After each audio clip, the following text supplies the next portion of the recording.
Good morning प्यारे साथियों, आप सभी का स्वागत है भविष्य स्टडी सेंटर में। आज हम क्लास 10th के क्वेश्चन बैंक जो हिंदी का देखेंगे। किसका देखेंगे? हिंदी का। हिंदी में क्वेश्चन बैंक में के गद्य खंड के चैप्टर वाइज देखेंगे और करवाऊंगा। जो पहले हम ऑब्जेक्टिव करवा देते हैं, फिर लघु उत्तरीय करवा देंगे, तब उसके बाद दीर्घ उत्तरीय प्रश्न भी करवा दूंगा। ठीक है। इस वीडियो में हम ऑब्जेक्टिव क्वेश्चन देखेंगे जो 1 से लेकर 4 तक के देखेंगे आज इस वीडियो में। ठीक है। पहला क्वेश्चन है इस श्रम विभाजन जाति प्रथा, और इसका लेखक है भीमराव अम्बेडकर, डॉक्टर भीमराव अम्बेडकर साहब। ठीक है। कह रहे हैं कि भारत में जाति प्रथा का मुख्य कारण क्या है? ऑप्शन ए बेरोजगारी, गरीबी, उद्योग, धंधों की कमी, अमीरी। इसका आंसर होगा आपका बेरोजगारी। क्या होगा? बेरोजगारी। फिर क्वेश्चन कर रहा, मानव मुक्ति के प्रोधा किसे कहा गया? देखिए, मानव व्यक्ति मुक्ति के बारे में बताइए तो क्या? नलिनीलोचन शर्मा, यतीन्द्र मिश्र और अमरकांत भीमराव अम्बेडकर। क्योंकि इसी को क्या कहेगा? भीमराव अम्बेडकर को मानव मुक्ति के प्रोधा कहते हैं। ठीक है। क्वेश्चन 3 नंबर का, जाति प्रथा स्वाभाविक विभाजन नहीं है, क्यों? भेदभाव के कारण, या शोषण के कारण, सी गरीबी के कारण, या रुचि पर आधारित होने के कारण। इसका आंसर क्या होगा? 3 का रुचि पर आधारित होने के कारण। क्या होगा? डी होगा। ठीक है। फिर चौथा है बाबा साहब, जिसको भीमराव अम्बेडकर कहते हैं, बाबा साहब का जन्म किस राज्य में हुआ था? देखिए, ये 19 में भी पूछा गया, 21 में भी पूछा गया और 22 में भी पूछा गया है।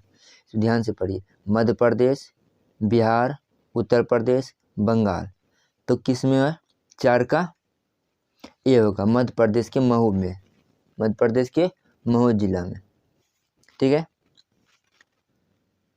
5वां क्वेश्चन कर रहा, बाबा साहब भीमराव अम्बेडकर का जन्म कब हुआ था? तो इसका जन्म कब हुआ था? देखिए, 14 अप्रैल 1891 ईस्वी में, या 20 अप्रैल 1892 ईस्वी में, 92, हाँ, या 24 अप्रैल 1893 ईस्वी में, या 28 अप्रैल 1894 ईस्वी में। इसका जन्म हुआ है आपका 14 अप्रैल 1891 ईस्वी में। ठीक है। 5 का कितना हुआ? ए। 6 नंबर में देखिए, श्रम विभाजन और जाति प्रथा, श्रम विभाजन और जाति प्रथा के लेखक कौन है? भीमराव अम्बेडकर, रामविलास शर्मा, गुणाकर मूले, हजारी प्रसाद द्विवेदी। कौन होगा आपको? भीमराव अम्बेडकर। क्वेश्चन नंबर 7, आदर्श समाज स्वतंत्रता, समानता, मातृत्व पर आधारित होगा किसने कहा? मैक्स मुलर ने कहा, भीमराव अम्बेडकर ने कहा, या बिरजू महाराज ने कहा, या आज्ञा कहा? 7 के क्वेश्चन आप लोग मारिए जल्दी। 7 का ऑप्शन क्या होगा? भीमराव अम्बेडकर होगा। ये सब जो क्वेश्चन करवा रहा हूँ आपका ऑब्जेक्टिव बिहार बोर्ड में पूछे गए प्रश्न है सभी। तो ये इसमें 13 वर्ष की क्वेश्चन आंसर करवाऊंगा आपको। 8 नंबर देखिए, भारत में बेरोजगारी का मुख्य कारण क्या है?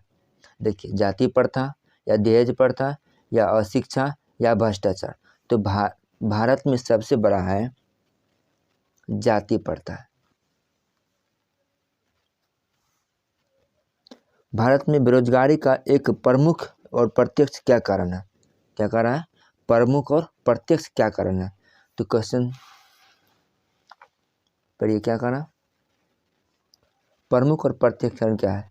तो सती प्रथा, दहेज प्रथा, जाति प्रथा और बाल विवाह प्रथा। तो 9 का कैसे होगा? सबसे बड़ा जाति प्रथा। ये प्रमुख और प्रत्यक्ष काम करता है। 10 नंबर में देखिए, आधुनिक सभ्य समाज श्रम विभाजन को आवश्यक क्यों मानता है? कार्यकुशलता के लिए, भाईचारों के लिए, रूढ़िवादियों के लिए, और इनमें से कोई नहीं। तो 10 का ऑप्शन होगा ए। क्या होगा? कार्यकुशलता के लिए। आप लोग भी मारिए। हमसे पहले, ठीक है। 11 नंबर में देखिए, कह रहा है कि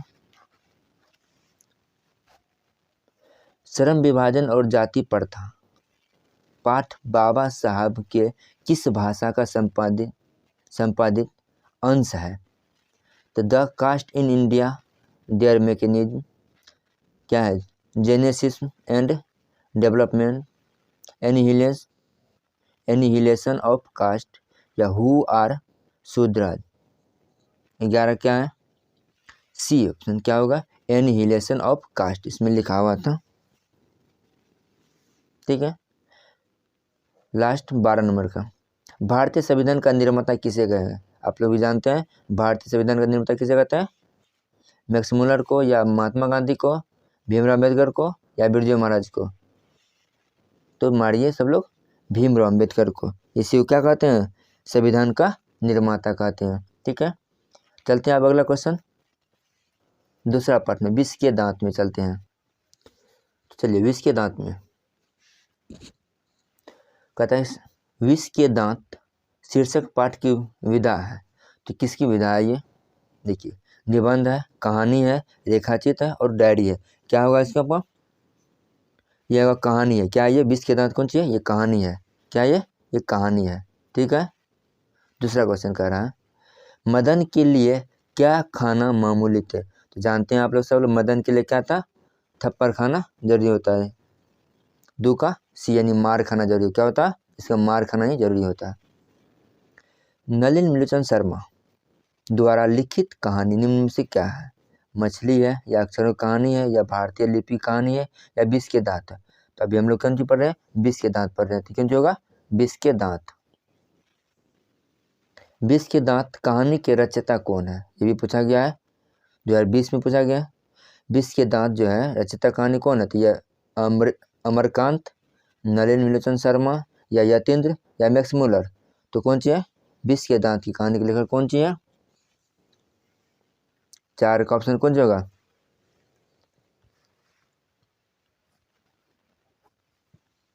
ठीक है, 4 का भी यही नलिन विलोचन शर्मा है। चलिए, सीमा रजनी क्वेश्चन कर रहा है, सीमा रजनी आलो शेफाली आरती पोलो किसकी बहनें थी? तो मदन की बहनें थी, कि खोखा की बहनें थी, कि लेखक की बहनें थी, कि सेन साहब की बहनें थी? सेन साहब की तो बेटी थी, तो क्या होगा? तो बहनें किसकी होगी थी? ये खोखा का है। किसकी को है? खोखा की बहनें थी। खोखा के दांत किसने तोड़े? अब ये भी देखिए, खोखा के दांत किसने तोड़े थे? मदन ने तोड़े थे, कि मदन के दोस्त ने तोड़े थे, या गिरधर ने तोड़े थे, या सेन साहब ने? तो खोखा के दांत किसने तोड़े थे? मदन ने तोड़े थे। नलिन विलोचन शर्मा का जन्म कितना ईस्वी में हुआ था? यहाँ पर कितना ईस्वी में हुआ? तो नलिन विलोचन शर्मा का जन्म कितना? 1914 है, 1915 है, 1916 है, 1917 है? किसमें होगा? 1916। 8 नंबर क्वेश्चन है, सेन साहब की कार की कीमत क्या है? तो देखिए, कार जो था चमचमाती कार थी, ब्लैक रंग का, उसका दाम था 7,500, या 8,500, या 9,500, या 7.5 लाख। तो कितना दाम था? उस समय के कार के दाम थे 7,500, ठीक है। कहते हैं कि सेन साहब की आंखों का तारा। अब देखिए, सेन साहब की आंखों का तारा क्या है? तो सेन साहब की आंखों का तारा है कार था, या खोखा था, या खोखी थी, या उपयुक्त सभी था? कौन सी होगा? 9 नंबर का, मारिए आप लोग। ये सबसे उसका तारा था खोखा था। अगर ये गाड़ी को तोड़ता भी था, इसे कुछ नहीं करता था। कहता ये इंजीनियर बनेगा बाद में बन के, ठीक है। चलिए अब 10 नंबर का, मोटर को कोई खतरा हो सकता है तो वो किससे, मतलब किससे खतरा हो सकता था? खोखा से, मदन से, सीमा से, या शेफाली से? तो सीमा और शेफाली तो दोनों बहनें थी, मदन और खोखा, तो कौन होगा? 10 का क्या होगा? खोखा से था। और किसके अनुसार सेनों ने सिद्धांतों को भी बदल लिया था? बेटिए के अनुसार, खोखा के अनुसार, मदन के अनुसार या गिरधर के अनुसार? किसके अनुसार बताता? 11 का बताइए आप लोग। 11 का खोखा के अनुसार था। 11 का बी, 11 का बी। ठीक है, चलिए 12 नंबर का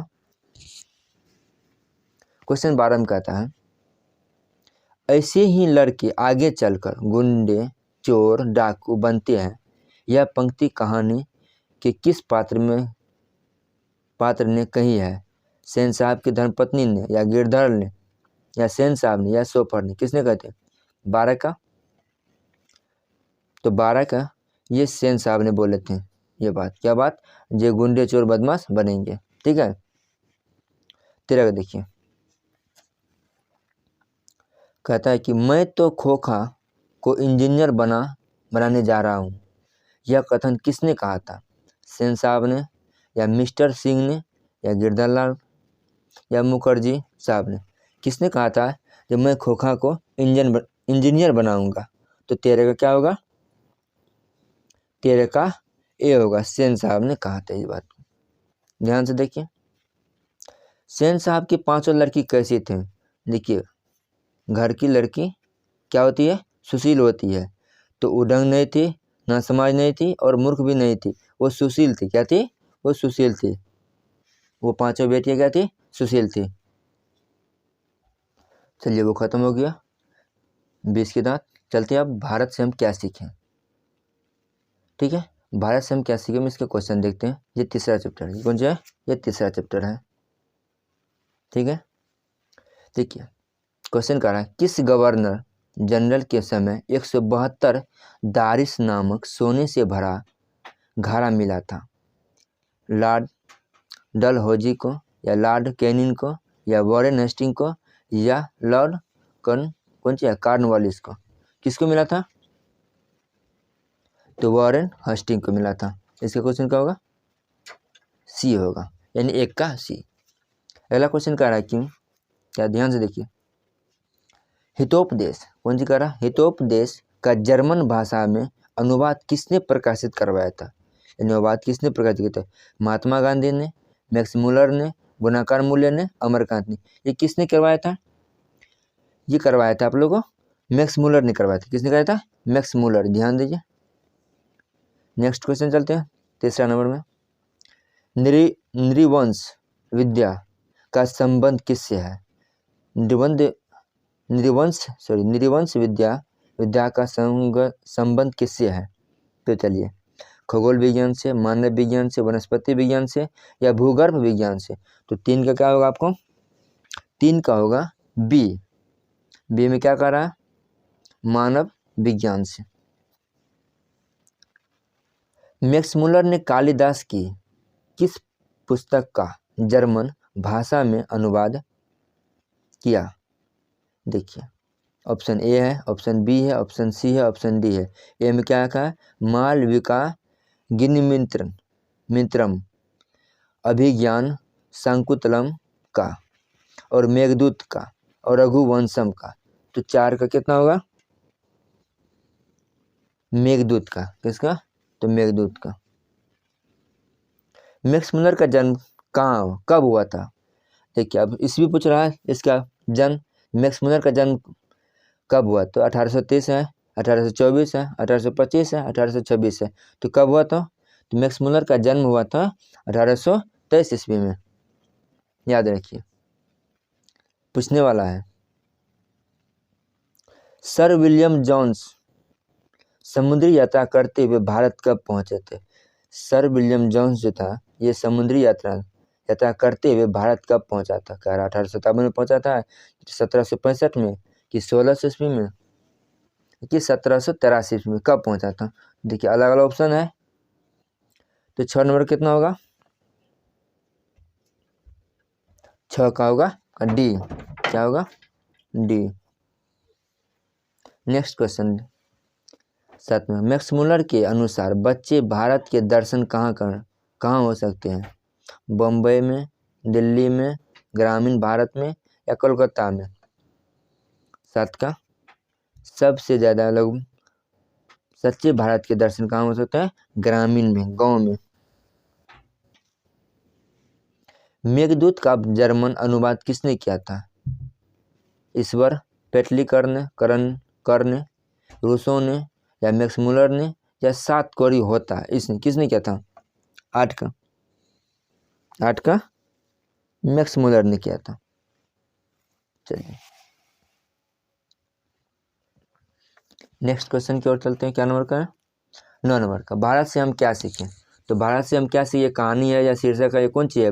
या व्यक्ति चित्र है या भाषण है या निबंध है? तो ये क्या है? ध्यान दीजिए। 9 का सी भाषण है। कौन चीज है? ये भाषण है। 10 का कहता मैक्स मुलर को वेदांतियों का वेदांती किसने कहा था?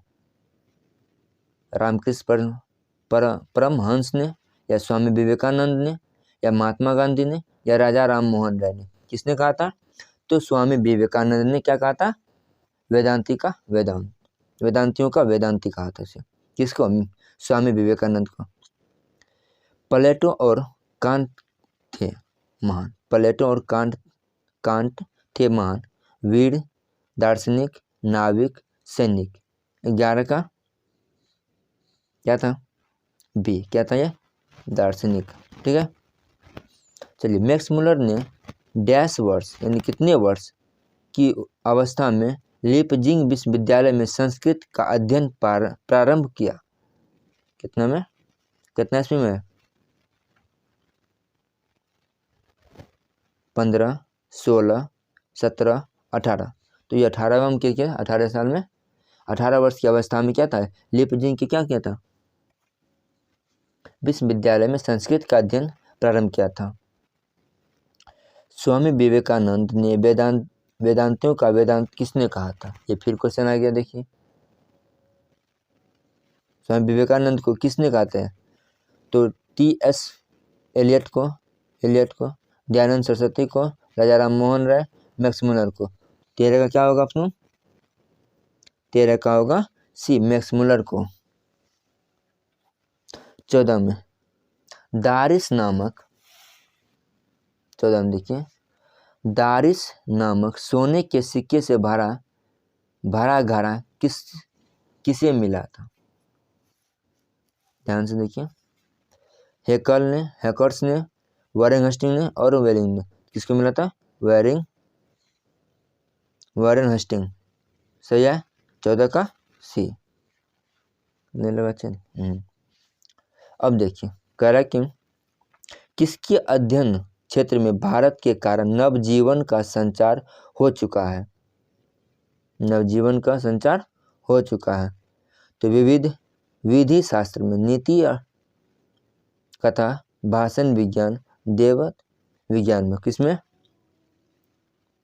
15 का नीति कथा में। 15 का भी नीति कथा में। ठीक है। क्वेश्चन 16 नंबर में यूनान व रोम के संपूर्ण साहित्य से कहीं अधिक विशाल है। क्या? संस्कृत भाषा और साहित्य, उर्दू साहित्य, जर्मन भाषा साहित्य, रूसी भाषा और साहित्य। क्या था? ए संस्कृत भाषा और साहित्य। ये ठीक है। चलिए अब क्वेश्चन आगे की ओर चलते हैं। क्वेश्चन है हरकस क्या थे? हरकस एक था, बता देते हैं हरकस क्या थे। आप लोग बताइए क्या होगा? हरकस ज्योतिष चार्ज है, या खगोल वैज्ञानिक है, या भूगर्भ शास्त्री था, या वनस्पति वैज्ञानिक था? तो ये क्या था? वनस्पति वैज्ञानिक था। ठीक। चलिए ये चौथा चैप्टर है नाखून क्यों बढ़ते हैं। इसका क्वेश्चन आंसर देखेंगे ऑब्जेक्टिव। ठीक है। पुराने का मुंह सब समय वांछनीय नहीं होता। यह पंक्ति किस शीर्षक पाठ की है? यस कौन सी है? नाखून क्यों बढ़ते हैं, बहादुर, नागरी लिपि और मछली। क्वेश्चन क्या कर रहा है? पुराने मुंह के समय सब समय वांछनीय ही नहीं होता। क्या मतलब? नाखून क्यों बढ़ते? इसका क्वेश्चन क्या होगा? नाखून क्यों बढ़ते, यही कह रहा है क्वेश्चन। कह रहा किस देश के लोग बड़े बड़े नख पसंद करते हैं?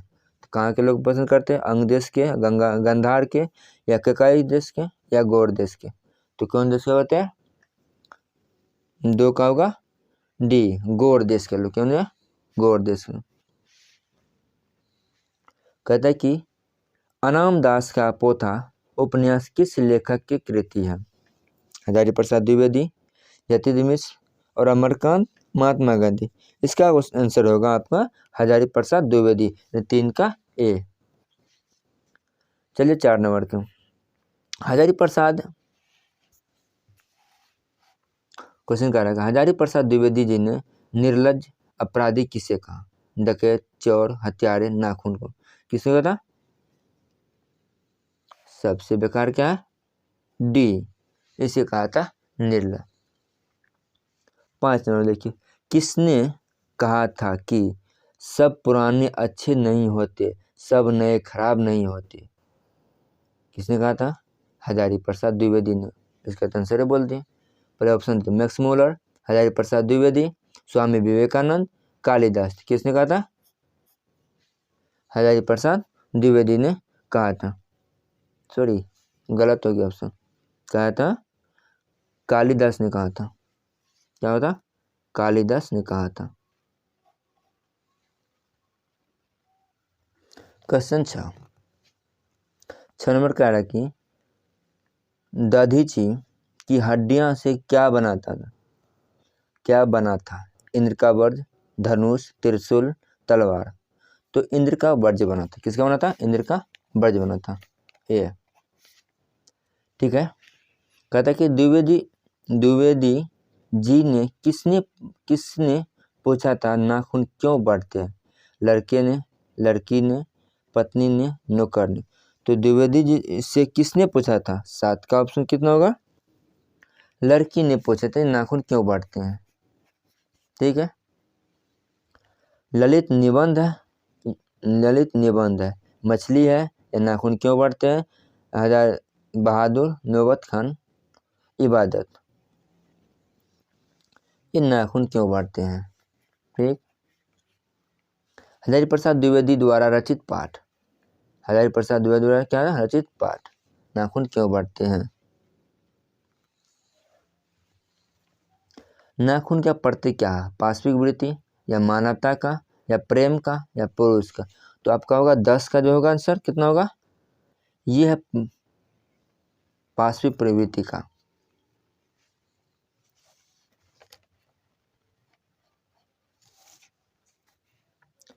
लेखक के अनुसार मनुष्य के नाखून किसके जीवित प्रतीक है? जीवंत प्रतीक है। मनुष्यता, सभ्यता, पार्श्ववृत्ति या डी का?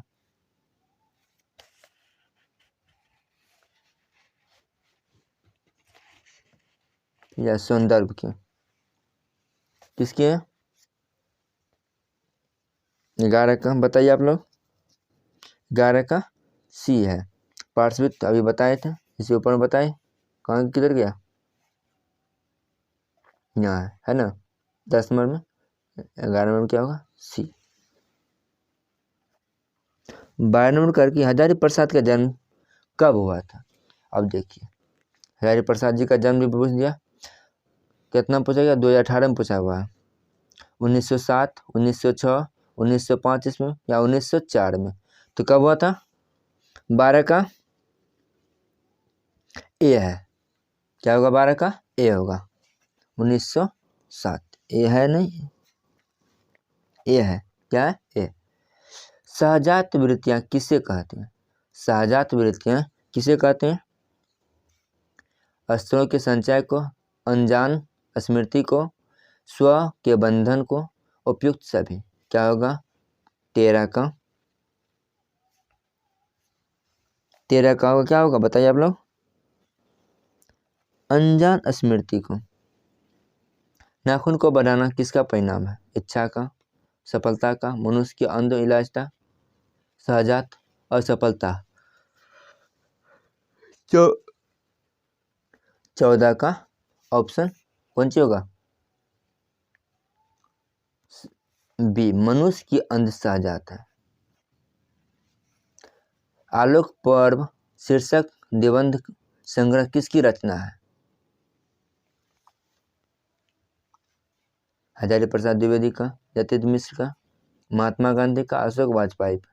तो ये आपका होगा किसका? हजारी प्रसाद द्विवेदी जी का। कितना नंबर का? क्वेश्चन नंबर 15 का ये। ठीक है, अब आ रहा है 16 नंबर का। कह रहा है कि आदमी के नाखून क्यों बढ़ते हैं? यह प्रश्न लेखक से किसने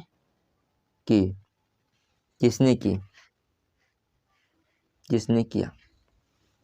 बड़ी लड़की ने, छोटी लड़की ने, या मंझली लड़की ने, या इनमें से कोई नहीं। तो 16 का ऑप्शन क्या होगा?